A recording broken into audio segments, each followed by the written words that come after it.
Baiklah pemirsa, kembali lagi pada acara yang luar biasa dan kita cintai, yaitu Sehat Negeriku. Alhamdulillah. Baiklah pemirsa, sekarang ini kita sudah tidak sabar nih menunggu jawaban dari dokter. Begitu dari mention pemirsa di rumah. Baiklah. Aduh dokter. Ini dari tadi banyak mention dokter yang tadi saya bilang tentang gejala bisul atau penyebab bisul. Jadi bagaimana sih dokter? Bisul itu penyebabnya seperti apa sih sebenarnya? Jadi bisul itu adalah benjolan di kulit, tapi bukan suatu tumor ganas atau kanker yang ganas. Ya, bisul itu benjolan, ya biasanya kemerahan, terus pada proses berikutnya berisi nanah. Jadi awalnya merah, nggak ada nanahnya, tapi beberapa waktu kemudian isi nanah, dan beberapa hari kemudian bisa semakin banyak nanah, akhirnya pecah atau meletus. Ya, itu adalah bisul karena penyebab oleh infeksi dari kuman namanya Streptococcus aureus. Di mana tempatnya? Di kulit ada folikel rambut. Jadi ini kan ada rambut atau bulu. Di bawahnya itu ada folikel rambut. Jadi kalau bakterinya masuk ke situ akan terjadi peradangan karena infeksi bakteri itu tadi. Oh, jadi bisul itu penyakit yang tadi disebutkan dokter itu penyebab dari bisul. Makanya terkadang bisul itu suka kemerah-merahan ya. Terkadang tuh anak-anak tuh dok ya, teman-teman Bagir juga kadang-kadang itu yang kena bisul. Mereka bisul itu mereka pencet sampai matanya keluar itu. Bahaya, itu bagaimana itu dari segi pandang medis sebenarnya dok? Iya. Jadi kalau dipaksa untuk pecah sendiri, bisul itu tidak baik. Karena apa? Karena resiko infeksinya semakin lama untuk sembuh. Jadi kalau kita, apalagi kalau orang yang bukan ahli medis atau ahli kedokteran, dia memecah sendiri, terus membersihkan sendiri, kadang kan nggak tahu steril atau tidak alat-alatnya, terus tangannya dia cuci tangan dengan baik atau belum. Jadi resikonya infeksinya semakin bertambah dan nggak selesai-selesai. Seperti itu dok. Emang sih orang-orang suka karena iseng apa-apa dok, mungkin karena mecahin. Memang yang mecahin enak dok, cuma yang dipecahin itu kan kadang-kadang merasa sakit gitu atau ini sampai mata, itu jadi bahaya tuh dok ya. Bahaya, nanti ada tipsnya kita gimana. Oh, ada tipsnya? Ada tipsnya. Pemirsa, memang tidak salah orang kita bertanya langsung kepada bidangnya Dr. Syarif Alitus tuh pemirsa. Begitu dok. Jadi kalau misalnya dok, ada gak cara mengatasi dari bisul sendiri atau pengobatan atau segala macam? Ada, jadi untuk di rumah kita sebelum ke dokter bisa ditangani sendiri. Jadi kalau bisul masih tahap awal itu bisa diambilkan kasa steril. Ya jangan lupa sebelum membersihkan kita cuci tangan dulu dengan air dan sabun. Air mengalir lebih bagus. Oh, air mengalir tuh. Ya, setelah kita cuci tangan, ambil kasa, kemudian kita bisa pakai air hangat atau cairan NS. Kalau nggak ada pakai air hangat, kita bersihkan lokasi sekitar bisul.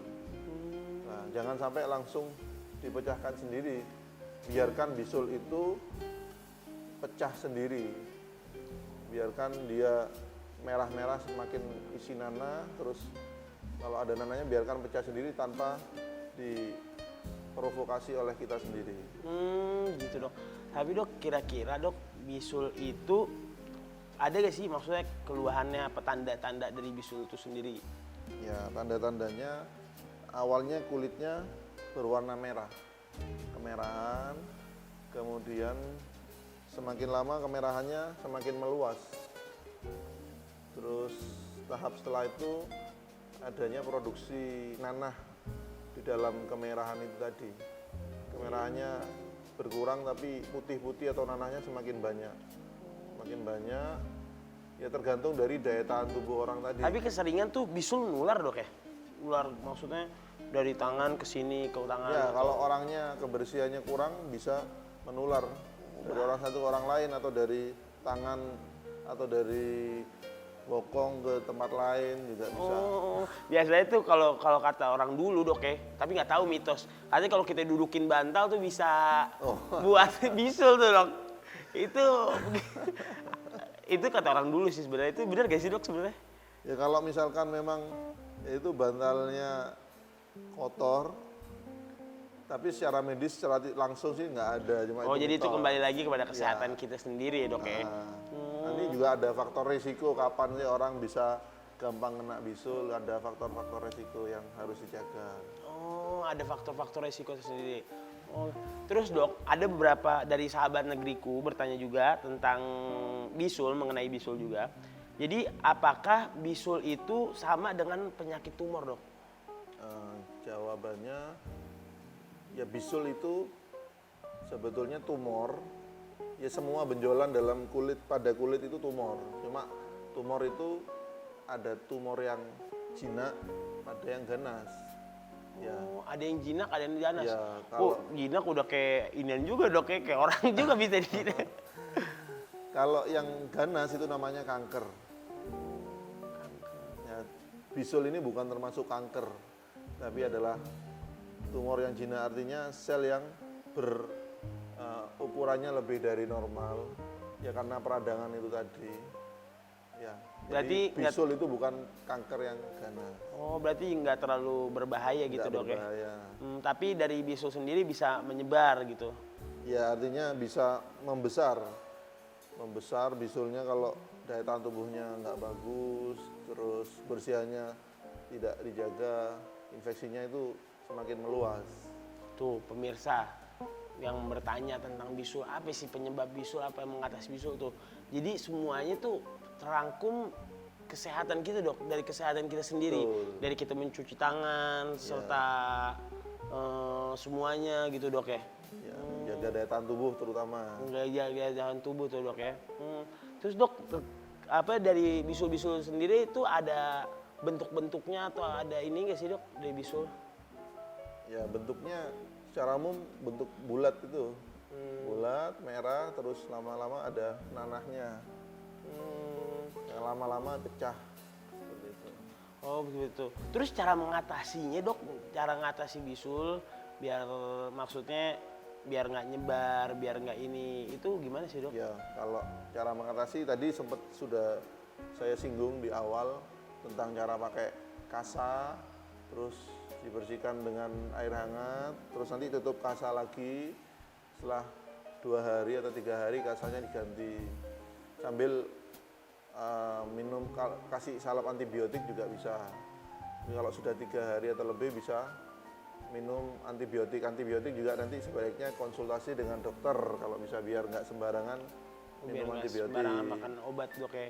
Ya, terus kita harus untuk mengatasi bisul itu jaga daya tahan tubuh, karena kalau kita daya tahan tubuhnya lemah atau rendah, seperti orang yang kurang istirahat, terus orang yang punya diabetes, itu rentan sekali terkena bisul dan nggak sembuh-sembuh bisulnya. Oh, rentan sekali tuh dok ya. Ya, yang suka kotor, aslinya nggak suka mandi atau nggak suka bersih. Oh itu Bajunya nggak ganti berhari-hari. Oh, Itu. saya alhamdulillah dok. Saya sehari ganti itu bisa 3 kali. Makanya bagus. saya punya umi pegal juga tuh dok. Kok ini baju diganti-ganti? Ini perintah dokter biar sehat. Begitu dok. Betul. Seperti itu dok. Terus kalau bisul sendiri ini dok, bisul sendiri itu faktor-faktornya apa sih dok? Maksudnya dari bisul Faktor resiko yang menyebabkan bisul. Ya, itu tadi. Kalau kita dalam keadaan kurang istirahat yang menyebabkan daya tahan tubuh lemah, itu mempermudah terjadinya bisul. Terus yang kedua, orang yang kurang menjaga kebersihan, yang sering nggak cuci tangan, itu juga mempermudah terjadinya bisul. Atau misalkan kontak dengan orang yang punya bisul, habis kena atau megang terus dia nggak cuci tangan, megang badannya sendiri, bisa juga ketularan bisul. Oh, seperti itu faktor-faktornya. Tuh. Terutama yang punya diabetes juga harus hati-hati. Oh, diabetes berarti bahaya manis. juga itu ya. Kencing Iya. manis itu dia rentan banget akan kena bisul dok ya. Terus orang yang gampang stres, banyak pikiran, itu daya tahan tubuhnya juga Saya bingung nih. Saya juga kadang-kadang suka stres sendiri, Dok. Apalagi kalau masalah ujian-ujian pekerjaan. Aduh, itu stres tuh. Itu rentan tuh ya. Iya, itu daya tahan tubuh biasanya turun juga saat kondisi itu. Oh, seperti itu, Dok. Tuh, pemirsa yang di rumah yang bertanya-tanya tentang bisul, gimana sih apa penyebab bisul, gimana mengatasinya? Tuh, sudah dijelaskan dengan papar dan matang oleh dokter. Betul, Dok. Baik, terima kasih dokter sudah datang ke tempat ini. Sudah mengganggu keadaan dokter nih, aktivitas dokter yang begitu padat nih. Terima kasih banyak dokter sudah datang. Pemirsa di rumah, tetap jaga kesehatan. Yang sudah tadi tips-tips yang sudah diberikan oleh dokter, apalagi mengenai siwak, karena siwak ini salah satu sunnah Rasul, Dok. Bagir pernah belajar makolat Rasul SAW pernah bersabda, banyak juga makolat ulama tentang siwak. Kalau Rasul SAW pernah bersabda, "Lau an asyukko ala ummati la amartuhum bisiwak." Jikalau aku tidak khawatir terhadap umatku, akan aku wajibkan itu siwak. Itu saking pedulinya Rasul terhadap siwak itu sendiri. Makanya pemirsa, jaga kesehatan, stay healthy. Your health is an investment, not an expense. Kesehatan adalah sebuah investasi, bukan sebuah biaya. Saya Bagir Alidrus mengundurkan diri beserta Dr. Syarif Alidrus beserta kru yang bertugas mengucapkan terima kasih, dan jangan lupa saksikan terus program kecintaan Anda Sehat Negeriku di satelit TV Daluat TV. Begitu. Baik, saya Bagir Alidrus. Assalamualaikum warahmatullahi wabarakatuh. Sehat negeriku. Alhamdulillah.